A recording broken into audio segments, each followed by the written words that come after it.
All right, buddy, we are live. Upgraded our equipment. We can't get the damn thing to work, but welcome in anyway. Latest episode. I'm not even recording over here. Sorry, Shade. What latest episode of that SEC podcast? I'm your host, Michael Bratton. Go by SEC Mike, and that is, of course, cousin Shane. Goes by Big Orange Balls. What's up, yo, Tennessee Homer? I'm blaming the solar eclipse. That's what I'm blaming. Well, Shade, unfortunately, I don't think there's literally no one in here because they're all in the other one. That's all right. They don't know where to find us. I don't know where to find us, Shane. So I'm just going to let them know real quick. But, yeah, we've been having all kinds of technical difficulties over here.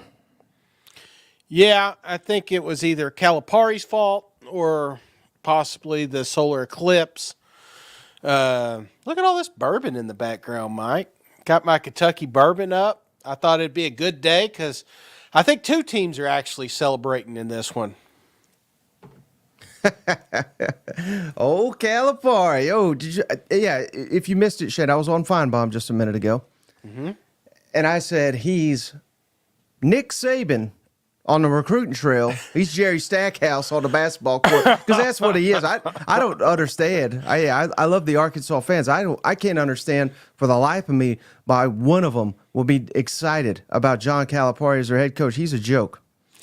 Yeah, but it's a name. It's a name people know, and it's recognition. And guess what? People are talking about Arkansas basketball right now. So I'm not saying it's a complete loss here. In this day and age, brother, this NIL world, the whole thing is like, who's got money? And Arkansas's got plenty of it down there. So maybe that's what Calipari's been missing, and you could argue about what's on the court. I think both universities are happy with their decision. I'm seeing a couple sprinkled in there that may be a little upset. But for me, it kind of felt like, hey, Kentucky and Barnhart probably had that conversation like, hey, dude, we're going to fire you or you can find another job kind of situation there. Right. Yeah. So he's buying himself some time. So I get it. But Ken says, come on now, how can you call Cal a joke? He won a national championship at Kentucky, 6 Final Fours. That was about 20 years ago, Ken. He ain't done shit in about 8 years. So that's where I'm getting that from. But, he's Jimbo Fisher of basketball is what he is. So would you hire Jimbo Fisher today to coach your football team, Shane? No, no, not at all. Hell no, you wouldn't. No, absolutely not. But I bet he's got some good movers handy if I need to move out of this place because the internet ain't working. But it's so funny. Before we got on, just behind the scenes, we got new cameras, and I promise we're getting this thing twerked. We're trying to get it tweaked right before college football really kicks off, and we want to give you the best content possible. And obviously, you need better resolution of this face for some reason, Mike. But the internet was giving me a fit, so I'm going to have to. It looks like I'm going to have to get one over here. And the kids, all my family, everybody next door, they don't know it, but I got on the app. And I'm individually sniping accounts, It's like, you know what? You got too much bandwidth going on. So they're all freaking out over there, wondering why their Netflix ain't working. But by God, we got college football to talk about.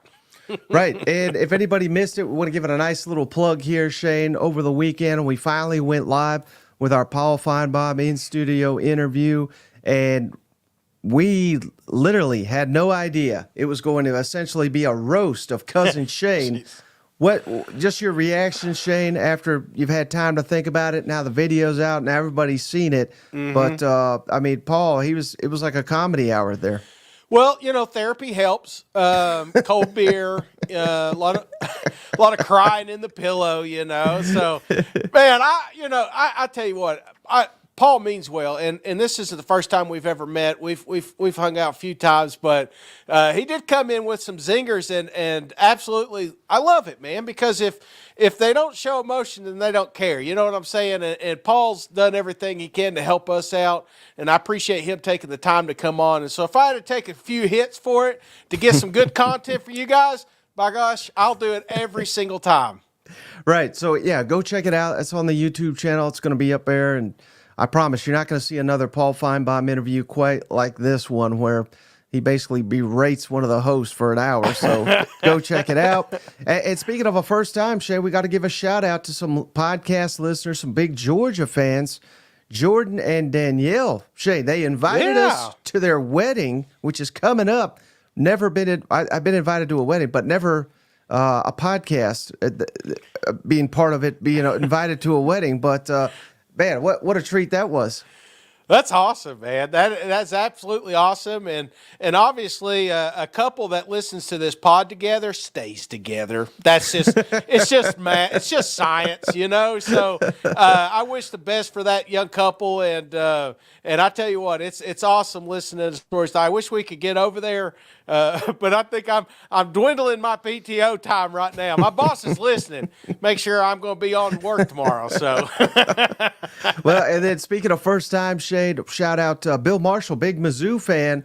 We are finally, Shane, getting the Mizzou pizzas thanks to Bill Marshall. Yes. He sent me even the tracking information so I can watch these pizzas in real time come to us. So thank you, Bill, for sending us some Mizzou pizzas. Dude, I'm pumped, because I'll tell you what, the Luther chips got a lot of hype, and I mean a lot of hype. And then we finally got them, and I tell you what, they were right, man. You know what I'm saying? But then everybody that talked about the chips was like, "Whoa, have you even tried the pizza yet?" So now I'm like, "Well, now I want to try the pizza." So yeah, it's almost been an entire year, but I tell you what, like you said, the wait will be worth it, and I can't wait to dig into some Mizzou pizza. Yeah, cousin Jerry, he says, us going to a wedding, that's the new Wedding Crashers right there. Yeah. I like that. Cousin Jeff says, Shane wants to know, is it sit-down meal or is it a buffet? That's Diva. why I'm not going. I saw the menu list. I was like, oh, that's a little too much chicken for me. Diva says, Cousin Shay's been on PTO since the day they hired him. Oh, is that my boss's burner? All right, Shane. So, hey, let's get into the action here. Our friend of the show, Parker Fleming, StatsOWar. He's never been on the show, Shane, but he promotes it online. He's got a huge account. If you're not following StatsOWar on Twitter, you're doing it wrong, because this guy, all he does is put out great information on SEC, but all college football with the information and the graphs and all this. His account is really blowing up. So he's going to join us at some point this week to talk about his debut, Shane, SEC projected wins for all 16 SEC teams. So we're going to have Parker on. We're going to have a long conversation about all these. But before we do that, I just wanted to let the audience and let you know one by one some of these win projections, and you let me know if you think it's maybe right where you're at, too high, too low. How's that sound? That sounds great, man. All right, so no surprise. I mean, come on. If you're a dog, you expect to be at the top of this list. Now, here's the interesting, Shane. It's not just 10-2, 11-1, what have you. He's one of these math guys, so I couldn't even explain it to you if I tried. That's why we're going to have him on. But he's going decimals here. So, again, bear with me here as I give you the win totals. But Georgia leads the way in the SEC as expected. And, again, this just win totals here. I'm not going to do try to do math and try to give you the losses, too. Projected wins for Georgia this year, 10.3. And, again, that's higher than anybody in the entire SEC. How do you feel about that? So essentially we're 10-2 here for the Georgia Bulldogs. Not surprised they're on top of this list, but a little surprised that it's leaning a little more toward 2 losses. Because I mean Vegas, like you can see right here, Vegas got them at 10.5. We've gone through this schedule, and we could probably see maybe 1 loss. I mean, that's basically what you're saying with Georgia. Me personally, anyway. I feel like if they trip on one of these teams, it's 1 loss. But doing it twice, that's kind of what both these projections are saying. And I'm not saying that, brother. I think this is South Carolina girls basketball came out and said they just finished a revenge tour going undefeated. I'm looking for Georgia football team to do the same. Okay, well, hey, this is where it really starts to catch my eye, Shane, because people are starting to come around to it. And I'm going to credit you because you started this bad boy. But the second highest in the entire SEC, well, technically tied, but still second highest in all the SEC, Shane. Who is it? Mizzou. Mizzou, 10.1 expected wins according to Parker Fleming StatsOWar. So again, people are buying into the hype. Shane, 10-2 is the projection for the Missouri Tigers, and I am struggling to find 2 losses on this schedule. Now, again, you were on Paul Finebaum saying the same thing. In fact, I don't know if you've checked the episode out, but guys, they said Mike says Mizzou's going to make it to an SEC championship probably against them Georgia Bulldogs. So I'm with you, brother. I think that they are going to have a very, very successful season. I think there's no doubt in my mind that this will be a college football playoff contender. Whether they make the SEC championship, that's to be seen. But they've got a couple of tricky games on the schedule, and I think the obvious ones is Alabama, Oklahoma, and A&M. And if you can win 2 of those, then guess what? You're 10-2 or 11-1. Terrible at math. That's why we got StatsOWar on. Hey, shout out to Cousin Wesley. I believe he's a big Tennessee fan. He gave us $5. Like the new background, Cousin Shane. So there you go.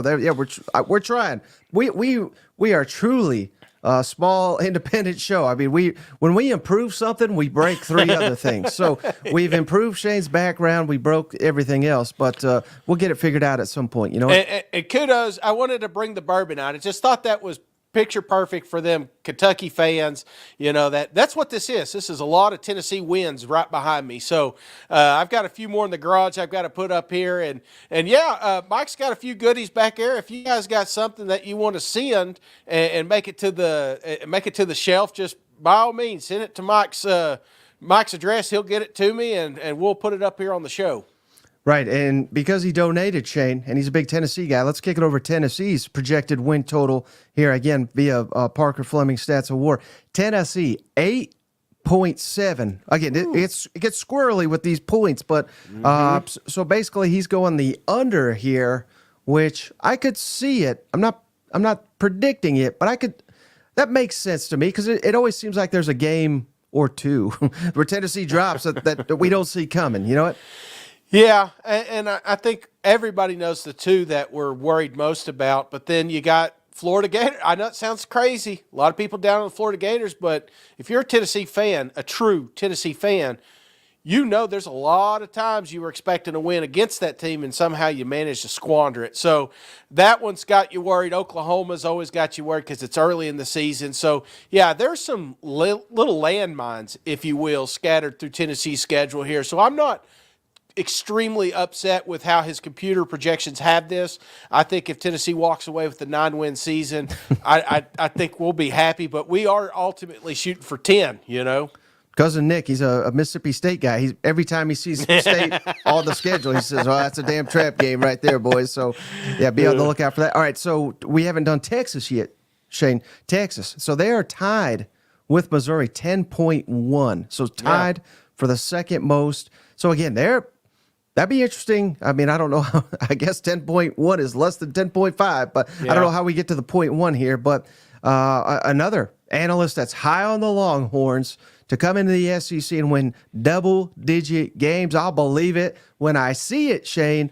But everywhere we look, someone's high on the Texas Longhorns. So maybe I'm the one that needs to get with the program here. Yeah, I think so, Mike. Because I'm like everybody else. I look at this schedule.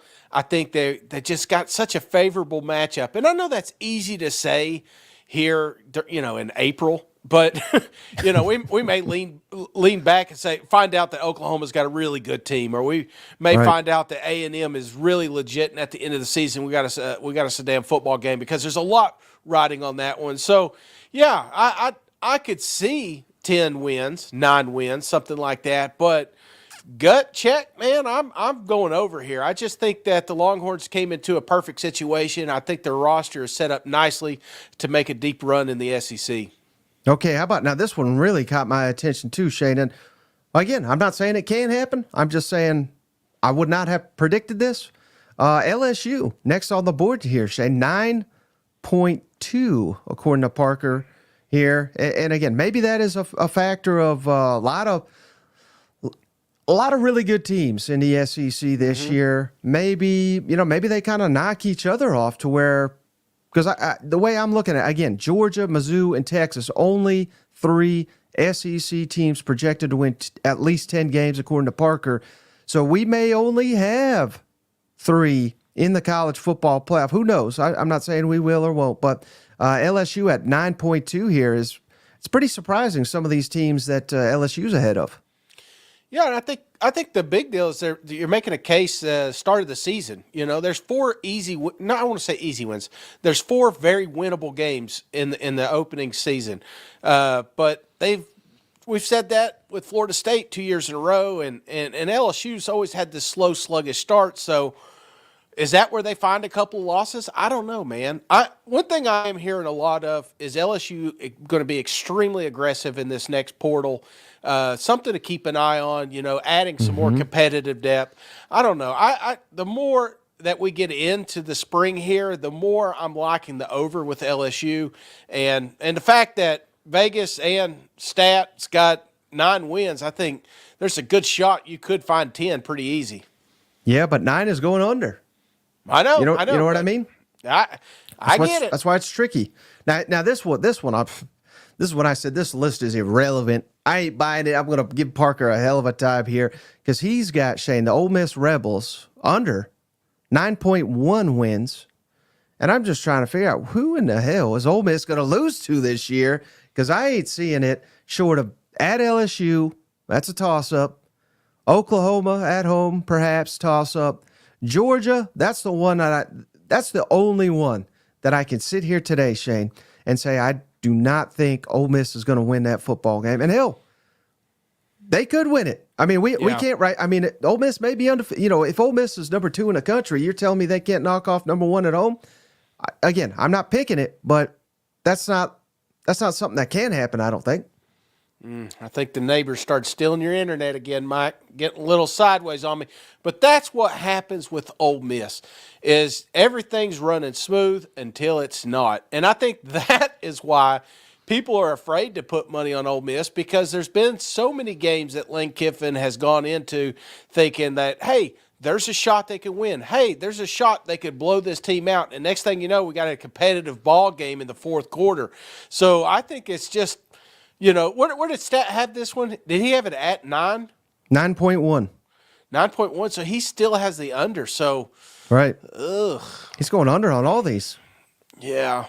I don't know about that one. That's asking a little too much. I could see 1 or 2 sprinkled in there, but when we get beyond that, I think then you're starting to consider that as a terrible season for Ole Miss, which you laugh at. 5 years ago, we would have made plaques and put up statues out front. You know, we ain't doing that no more. Right. How about this one, Shane? Oklahoma, 8.7. So he's going over on the Sooners coming into the SEC. Ooh, boy. Could the Sooners win 9 games in their debut? I think they could. Boy, I tell you what, that's crushing the over. You know, that tells me that they think Tennessee will lose. That tells me that they probably, you know, an LSU may lose or an Ole Miss may lose there. Right.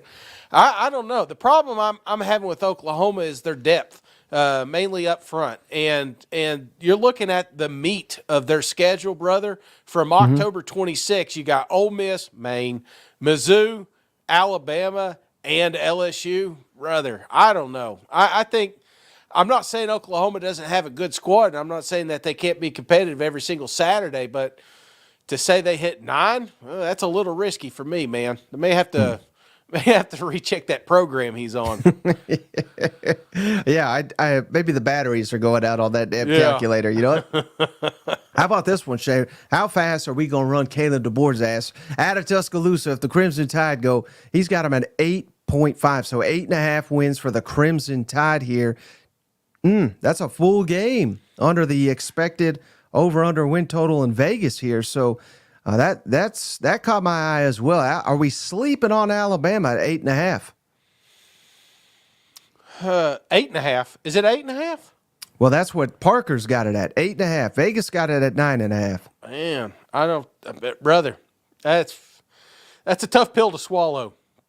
And if you're an Alabama fan, you're not that's unacceptable. I know it's crazy. You just lost one of the greatest coaches or the greatest coach of all time, if you ask me. But Right. now you're sitting there. You've got under 9.5, looking at 8. That's 4 losses, brother. I just don't know if I see 4 losses, but you could talk me into a few. You could talk me into Georgia, obviously. You could talk me into Mizzou. You could talk me into a Tennessee, maybe an LSU and Oklahoma. Those are your games right there, right? You just said you can't see it, and then you just named 5 they could lose. I know, but it doesn't feel right, Mike. It feels like you need to take a bath after saying it. So I don't know. That is being optimistic, though. If you're like Right. anti-Alabama, I don't know. I don't know about that one. I'm not touching. Bama is a team that I'm just afraid to gamble on, period, because it's one of those that you can get out there on the limb and talk about how bad or good they're going to be, and you know the exact opposite's going to happen. Yeah. All right. How about he's got A&M shade at 8.4, so still technically under, but just by a hair here. Them Texas A&M Aggies 8.4 according to StatsOWar projected win total here. So, ooh. Sorry, man. I am trying to figure out this internet, Mike. The A&M. It's like talking about Alabama and A&M is the same thing to me. You know, Yeah. here's another program that has the talent to make a deep push into late in the SEC. It would surprise me if they hit 9 wins, but man, that just seems like a big gamble for me. So I too like the under here. Man. You're okay. We're finally finding some under. Shady's usually the Mr. Over. We found an under. I try to, but you got to remember, Mike, listeners know I've been on the A&M wagon for how many years, and every single time I disappoint. So they're probably doing cartwheels in the street because I'm not behind the bandwagon this time. Okay, how about Auburn, Shane? StatsOWar's got them at 7.3. So just a hair under where Vegas has them here. But are Auburn fans going to be fired up, Shane, with a 7-5 record after going 6-7 last year? No, they won't. They won't be fired up. I don't. They may be damn pissed off, because I think if you talk to an Auburn fan right now, this is the year you take a step forward. This is why you brought Hugh Freeze in, and even 7.5. I think standards at Auburn are higher than that, but everybody going the under. If they go under 7.5, I think there would be some very upset fans down there. And I think that's exactly what's going to happen. Oh, man. All right, how about the Kentucky Wildcats, Shane? Let me throw up their schedule here. Right where Vegas has got them. Parker's got them at 6.6, so technically an over, but so leaning closer to 7 than 6 wins. Again, it's wild, Shane, where I don't even know if Kentucky fans are going to be happy with 7 wins because they're accustomed to winning 8, 9, sometimes even 10 football games. Oh, man. I don't know if it's all this Kentucky bourbon behind me, Mike, but I don't know if it's the good news that they got rid of a coach and now they're on the search and they got that ether going through them, Hell, they probably ain't even watching because they're tracking planes right now. They want to see who's coming to visit. But I am buying the hype. I told you were up here, Mike. I told you, I said, I love this quarterback. He came out and I said, I've never seen him throw. I mean, I haven't really seen a competitive practice with him yet. I haven't seen, but the guy's got it. He's got that look that he potentially could be in the NFL. So this is what Kentucky's been missing is a dual threat quarterback. And that's what he's going to bring. And that's where they're going to find a couple of these sneaky wins. So I like the over as well. I think they nailed it here. Okay, how about South Carolina, Shane, where Parker's got them at 6.2, so that'd be well over their over-under win total. That means Carolina going back to the postseason for the 3rd time in 4 seasons under Shane Beamer, and given what they've lost, I mean, I think, not that you're completely satisfied with going 6-6 or anything, but I think a lot of fans, I think they'd be okay with that as long as we continue to turn it around a little bit here. I think they would be okay with it if you got at least one signature win. And I'm looking at Clemson. I'm looking at maybe maybe a Mizzou. That's a team that's kind of been in their crawl for a little bit. You know what I'm saying? A potential top 25. One of those, if you could close out the tail end of the season with a big victory like they did 2 years ago. South Carolina hasn't had, flawless seasons, but they have shown that they can catch fire in years past. And if they could do that, I think everybody would be like, okay, hey, Beamer's building something here.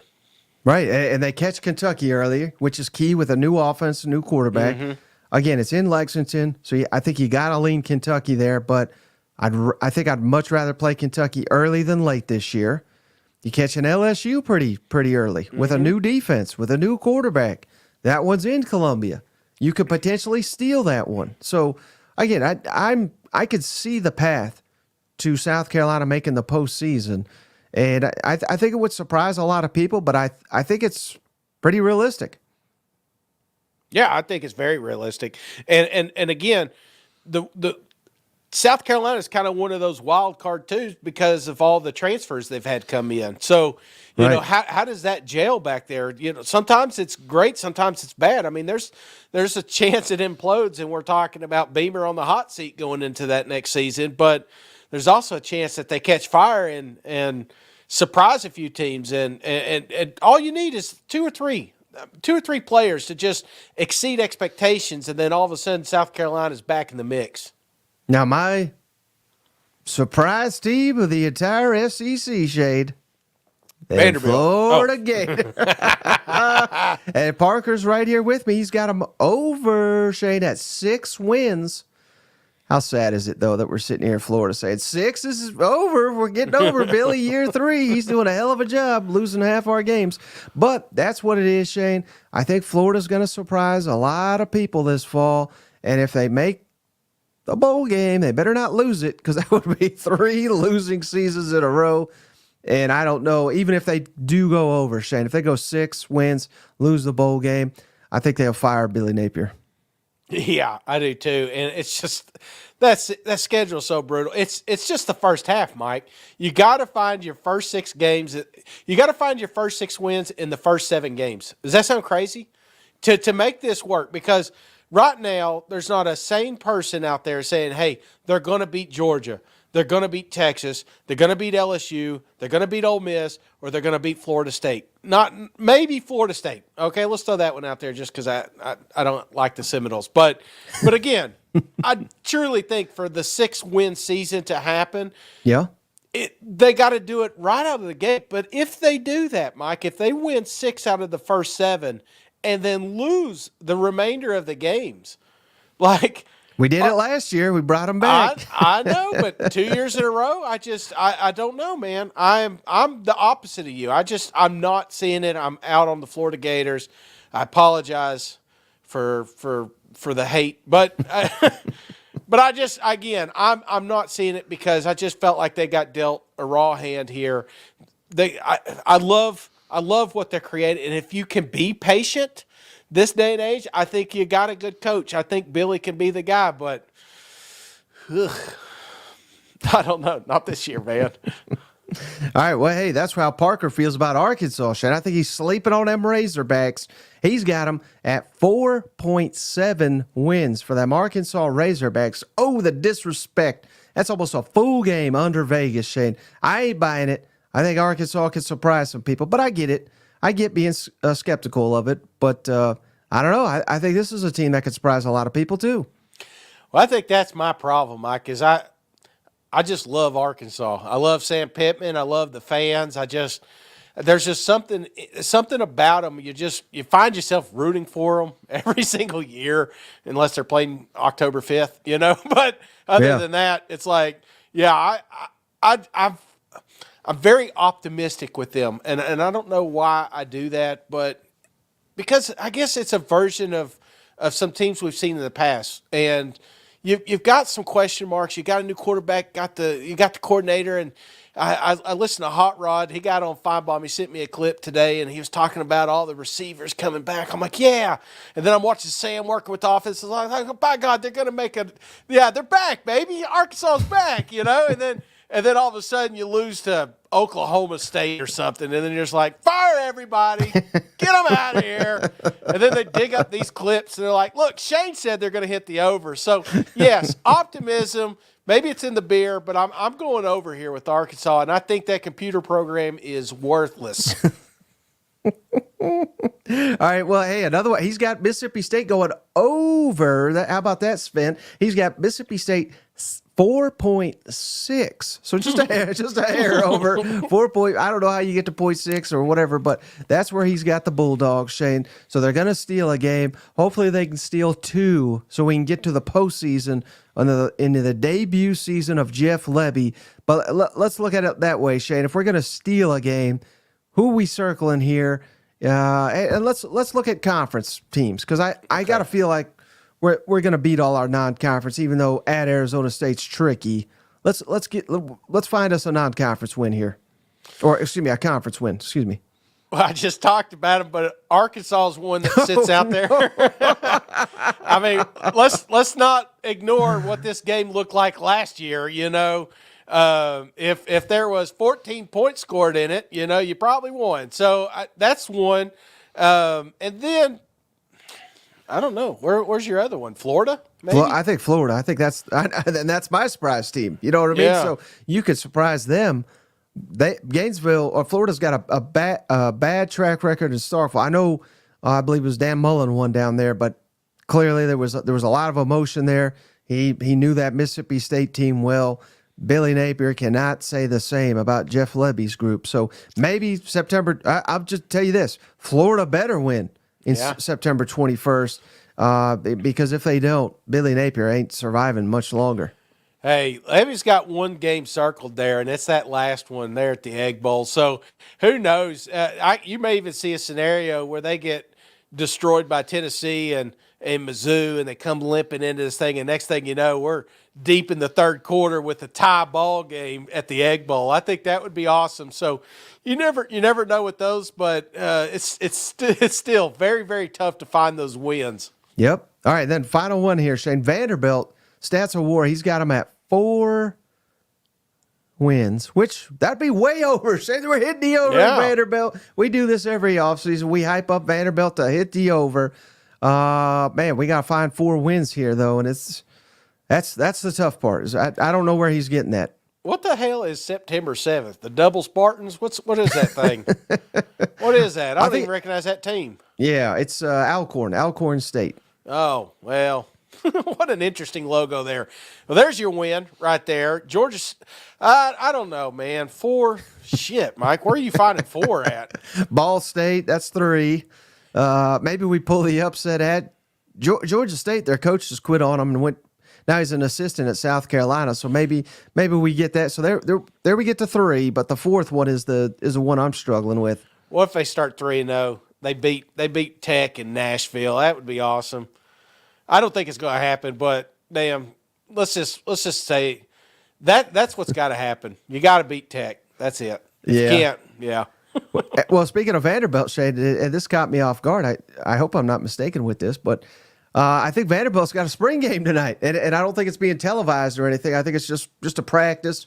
You know, they still don't have access to their football stadium or anything like that. So maybe at a local high school, something like that, maybe they can play this clip, Shane, to fire up them Commodores before they head on the field for. It's probably already over by now, but they're playing their spring game here in Nashville. Oh, Should we go to it? Should we go to it? Yeah. Let's wrap this thing up. Head over there. They got food? But no, seriously, Shane, on Saturdays coming up. So we got a ton of spring game action. Little disappointed that they do this, and I don't think the SEC's got anything to do with it. I think it's the schools, as far as I understand it. They get to set their own spring schedule. But we got so many spring games, and most of them are on at the same damn time, Shane. Come Saturday. This is who we got Saturday, April 13th. Arkansas, Florida, Georgia, Kentucky, and Tennessee, all at 1 o'clock Eastern, noon Central Time. I ain't done yet, Shane. LSU at 2 Eastern, 1 o'clock Central. And then Alabama and Ole Miss, 4 o'clock Eastern, 3 Central. Those are all the spring games we got this weekend, buddy. So I'm breaking this down into the spring games I'm most excited to see just among these 8 that we're going to get on Saturday. Does that make sense? Yes, yeah. Oh, let me ask you before you do that. So the ESPN ABC deal. So does that trigger as soon as the season starts? I mean, I know spring technically Texas and Oklahoma, are they still considered Big 12 or are they considered SEC right now? I mean, I'm just trying to figure out because it seems like if ESPN was running the show, that they would make these a little bit more accessible because it's such a big deal down here in the South. Right. Well, I agree with you, Shade, but I don't work at SEC Network, and every time I try to get information on this, people, they don't want to give me the answer. So why do they not? I mean, I don't even know what the hell they're going to have. They'll have on softball or baseball or something like that, and those are fine sports if that's what you're into. But we all know what drives the bus in the SEC, and that's football. So why are we not showcasing these games? I do not know, Shade. But only one of these that I just mentioned, 8 spring games, only one of them is going to be on ESPN, and that's Alabama. The rest you can still find, but you got to do the streaming, the ESPN or SEC Network Plus. And to answer your other question, Texas and Oklahoma, they're SEC to us. But according to the contract, Shane, they're not SEC till July 1st. So they're going to have a big event in Norman, in Austin, to officially welcome those two into the SEC. That's why you may see some footage of Oklahoma or Texas spring content, and they still got that trash Big 12 logo behind them because they're contractually obligated to do so. Yeah, get it while you can. They'll put it in the highlight reel. And the ESPN ABC contract, I think that technically doesn't start till July either. Okay. Yeah. Well, that makes sense. I just hope by this time next year, when we're rolling into spring, we'll have a little more accessibility, and because I just feel like you're missing it. You know what I'm saying? And I'm not taking, like you said, I'm not taking away from basketball and softball and baseball and all that, but there's some people that just football, and even if they are loving these other sports, they still are very connected with the sport they love dearest. So I just think that they're missing that, and it shouldn't be that way. But who cares what Shane thinks, right? Just ask Paul Finebaum, No, I'm just kidding. All right, Shane, so the 8 spring games we got this Saturday, the one I'll only ask you this for this one, Shay. Can you guess? And I'll go through them again real quick. Arkansas, Florida, Georgia, Kentucky, Tennessee, LSU, Alabama, Ole Miss. Can you take a wild guess? Which one? I've got ranked number 1 on my list, or the one I'm most eager to watch this weekend. Well, eager is an interesting word, Mike, because are you eager to learn something, or are you eager to be impressed by something? I'm trying to figure out exactly what you mean by eager. Yeah, I guess the way I did it, Shane, was just kind of like the one I've basically got the most questions about, and I feel like there'll be some takeaways with the teams at the top of my list, if that makes sense. Whereas maybe the teams on the bottom, it's not like there's any animosity or anything towards those teams, but it's just maybe I have a better grasp on those teams. So, well, if that makes sense. Yeah, because like Georgia would naturally, you'd be like interested to see how, dominant they're going to be and if they just continue to roll. But then me personally, I'm more curious about Arkansas. I want to see, this new quarterback. I want to see Bobby Petrino. I want to see, if this offense, do I feel like is legit? Does the defense take another step forward? So right. As far as eager, I mean, there's so many question marks floating around that school right now. I'd like to see them in action. Okay. Well, hey, real quick, cousin Jared, shout out. He gave us a $10 donation. We appreciate you, cousin Jared. So LSU's the easy answer now. He's a big LSU guy, but no, seriously, the one I've got number 1 on my list, and I think you were close to it, Shane. You almost nailed it.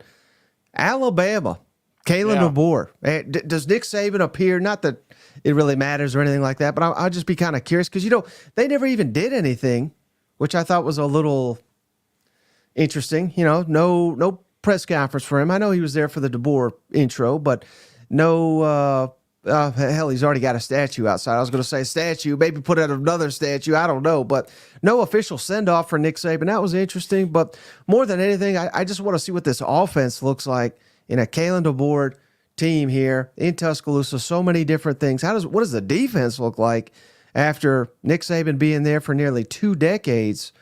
I think I've got a lot to learn about the Crimson Tide on Saturday. So you kind of see why I went with them, number one? Yeah, I definitely see that. I just think with Jalen, you kind of know what you're going to get. One thing I will be interested in is to see, because like, how did they structure the spring game? You know, is it ones versus ones? Is it a hodgepodge of different? I don't know, but I would love to see how this defense steps up. You know, because that was one of the biggest question marks was these defensive backs all leaving. You know, oh yeah. So how does the defense? Yeah, there's a lot of question marks. Saban, not so much. I don't think they're going to have much for him in the spring. Sure, 80% of the audio content that comes out of there will be about Saban's days. But I'm sure they'll have something nice for him at the start of the fall. Yeah, Cousin Benny says, I bet DeBoer watched the eclipse without the glasses. That's the craziest part is I'm watching all these people take pictures of the sun, which, all right, whatever, I get. But my favorite is like picture of people just looking up at the sun. And of course, you actually text me. I was texting you. I sent you a video, and you're like, I can't believe you're watching TikToks while the solar eclipse is going on. I'm like, what am I supposed to do? Go out there and look at the damn thing, you know? I couldn't even see it. It was cloud covered. You know, I would. The crazy thing is, 300 years ago, people got killed because of the solar eclipse. Think of all the witches that died today, Mike. Well, and then something I saw in the comments here, Shane, that I didn't even think about when I was putting up here, but something you asked Paul Finebaum about. Again, another plug for that interview. Go check it out. But Nick Saban works for ESPN now.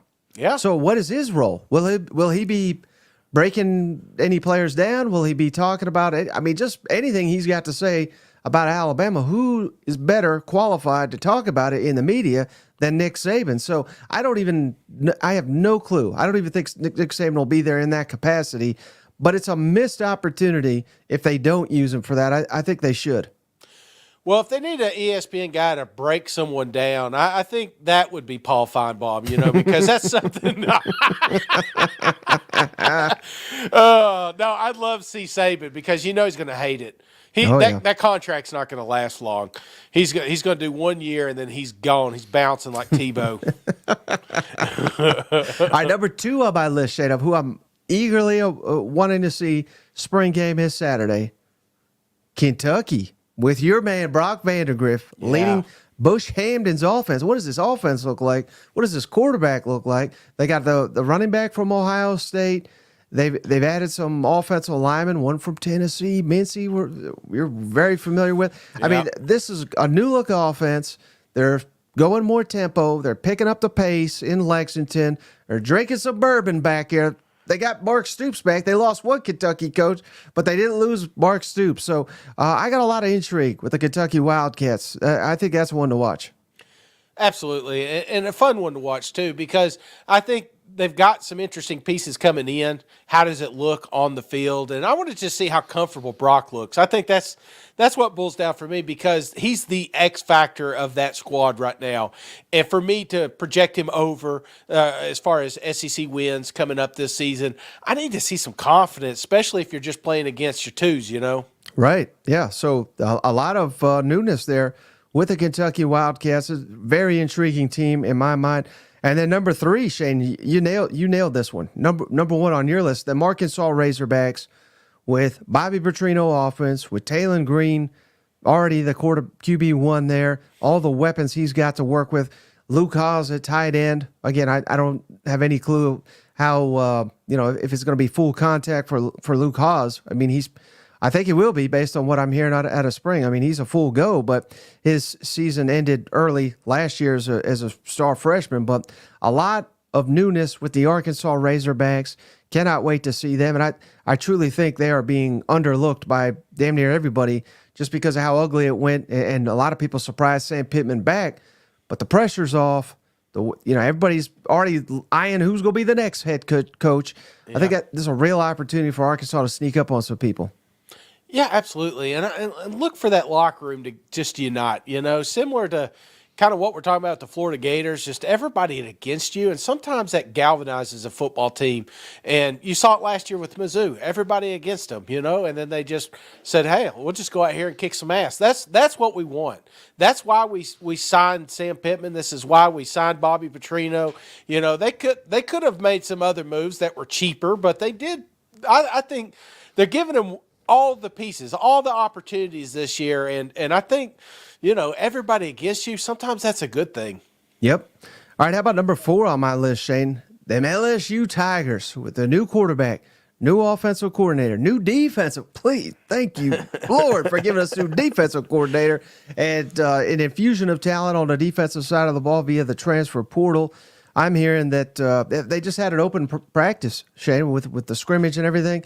Offensive line, dominant. They're saying down there they think this is going to be the best offensive line in the country. Yeah. Garrett Nussmeier filling in.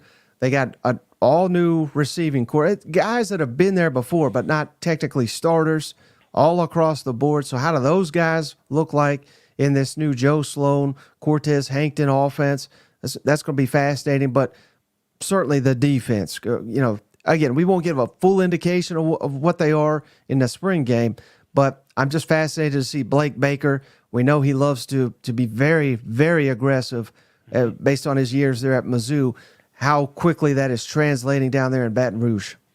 No, there's a lot of cool storylines coming into this one too, and for me, I'm looking for just who's the next playmaker because LSU just keeps creating them, and every single season there's one or two dudes that just come up, and you're like, oh yeah, those are first rounders, and I think we kind of see a glimpse of that during the spring game. So that's what I'm looking forward to. I don't think Garrett's going to have any problems. I think they're going to try to keep it vanilla. But watch for some of these younger guys, these younger quarterbacks maybe that came in. What does the next chapter look like as well? So, yeah, he's created depth, and we want to see that defense in action.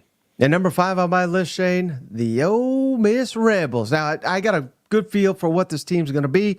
Kiffin uses the spring games as kind of a showcase. He limits what the defense can do, lets the quarterbacks air it out, let the receivers have a field day. So I think it's going to be fun. I think it's going to be high scoring, but I think that's by design this year, Shane, because everything Kiffin says, the defense is better, it's more talented. Year 2 under Pete Golding. So I think he's going to try to keep it quiet. We ain't got no defense here. We don't got any players. We can't stop nobody. I think that's what he wants everybody to see. That's what he wants everybody to think. So whatever we get, I think it's going to be smoke and mirrors. I'm excited because we got a bunch of new players. Want to see them in this Ole Miss uniform here. But I just have a feeling, like Jackson Dart, I can't imagine they're going to ask him to do anything of consequence in a spring game like this. We got some younger backup quarterbacks. It'll be a treat to see them in action. But again, I think this will be a fun one, but I don't know if it'll be too revealing, if that makes sense. No, and it may be a little gimmicky too. Don't be surprised if you don't see some celebrities out there, just kind of making this a bigger deal than it probably should be. Because again, you're still trying to attract. You got to remember the second portal opens up here next. Next week? Next week, so, yeah. So this is a good opportunity to let everybody see how much fun we're having down here in Oxford.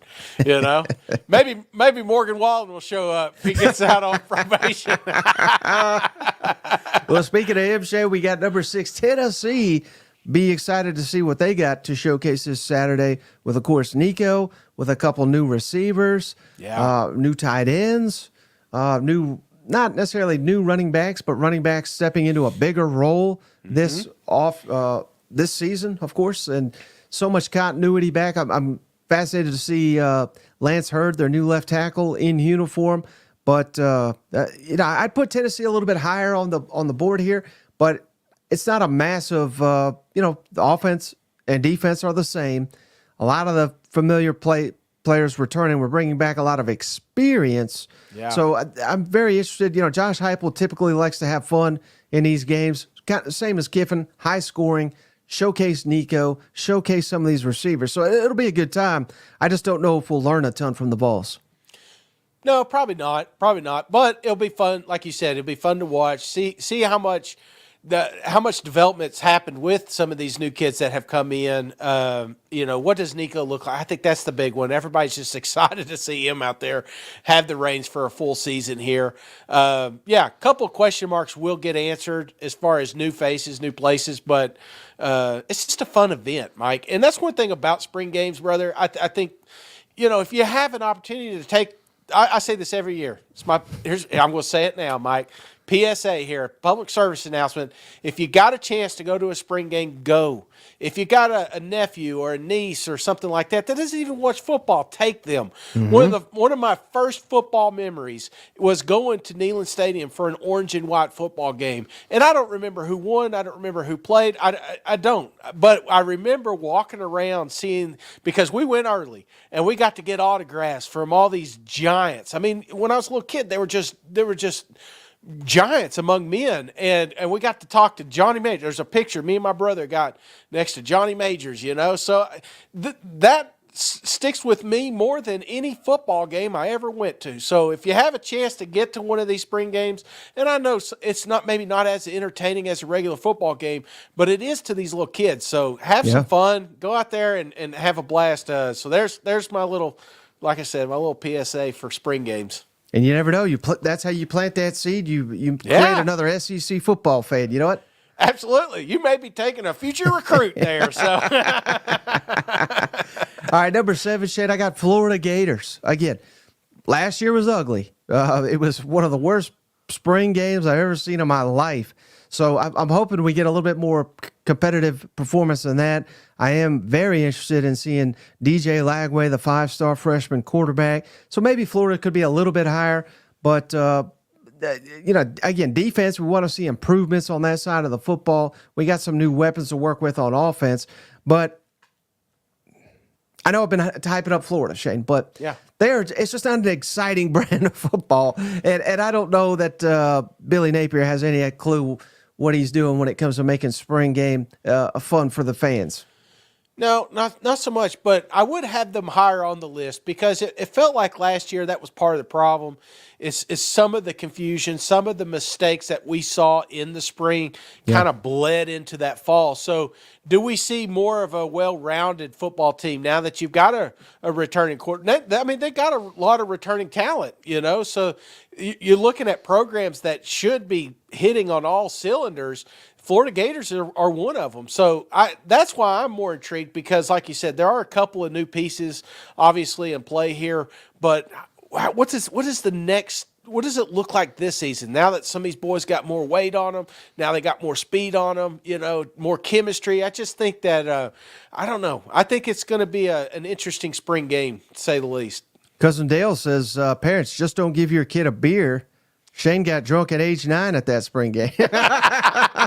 Well, they left it there, When in Rome. All right, then, so finally, last I got Georgia, Shane. And again, it's nothing a knock on them, but I don't know. I just don't know. I think Georgia's the best team in the country. I think they're well positioned to win another national championship, compete for another SEC championship. So I just don't know. I mean, it's ETN, is he suspended for this? I don't think so, but it'll be interesting to see him in a Georgia Bulldog uniform. Some new faces on the defensive side of the football, but I expect more of the same from Georgia, and I think maybe that's why ESPN made the decision. Let's televise Alabama's spring game, not Georgia's, but that will go with Kirby's revenge mode theme here. They're don't care, disrespecting the G and all that. I'd play it up if I was Kirby. Absolutely, brother, and I think this is the kickoff. One of the most fluid teams last year in the spring was Georgia, and we got to see a continuation of that in the fall. So I'm with you. I don't think it's going to be a lot of questions answered, but still, they're the champion, or not the champions, but people are going to crown them coming into the season, So do they look the part? Do they act the part? I'm still intrigued at the G-Day because, they're going to have a ton of recruits out there, I'm sure. Oh, yeah. All right, Shade. So, hey, last thing I got before we wrap up this show, Auburn had their A-Day spring game, Shade, over the weekend. And, It was a little bit better than last year. I'll just say that. I mean, last year was awful. It was a rain. It was a mess. And as soon as it was done, you knew they had to hit the portal for a quarterback. I'm getting similar vibes, but they claim they ain't going to do it. So it took 45 minutes for them to get into the action, which is a little bit of a pet peeve. And then first play, Shane, holding on the offense. So it was that kind of day for Auburn's offense. I thought the best plays they made, aside from Cam Coleman, we'll get to him in a minute, but was basically quarterback run game, which the quarterbacks were not live. So, again, it's kind of hard to gauge how successful Auburn was. But their defense looks like it's taking some strides under DJ Durkin. But I told you, Shane, I told you, keep your eye on freshman Cam Coleman. First catch of the day, a 51-yarder. He was named MVP, offensive MVP of the spring game, Shane, in his first spring game. Cam Coleman, buy your stock while you can. They were calling him Little Megatron out there. That was pretty impressive. Defensive MVP was senior defensive back Jaron Thompson, and they had a true freshman kicker. They already got McPherson, elite kicker, but they have another kicker apparently. Towns McGo, special teams MVP of the game, Shane. But I don't know. There was a couple goal line situations, and the defense essentially won all of them, which leaves me a little concerned again about the offense and the quarterback play for the Auburn Tigers. A little bit, but I think that was a crutch for them last year was how good that defense was. So a continuation of that, I'm all for it. So, but like you said, some young talent got to emerge there. You're looking at it. You're getting excited about some of those new toys you get to play with. So, yeah, I'm not crapping on Auburn, all right? But it's still, I didn't walk away from that one saying, hey, these guys are going 10 wins, you know what I'm saying? I still think they're going to be active in this portal, brother. They you could tell they need a few pieces still. Well, I'll tell you this too, Shane. They had some young sophomores that were standing out to me. Running back Jeremiah Cobb, I thought he was running tough. I thought defensive lineman Kendrick Falk was playing out of his mind. So they have some young talent. I mean, this is not completely Hugh Freeze's roster yet, but the guys he's brought into the program, they are beginning to emerge, and maybe we'll see some breakout performances from those guys, not to mention Cam Coleman and the other freshmen. But if you're relying solely on freshmen and sophomores, again, I just think that's a tough ask in the SEC, and that tells me we're building more towards year 3. Yeah. And I'm not saying that Hugh Freeze doesn't get year 3, but if they go 5-7 or something like that, I mean, he's going to be what Billy Napier is now. That's what Hugh Freeze is going to be in a year from now.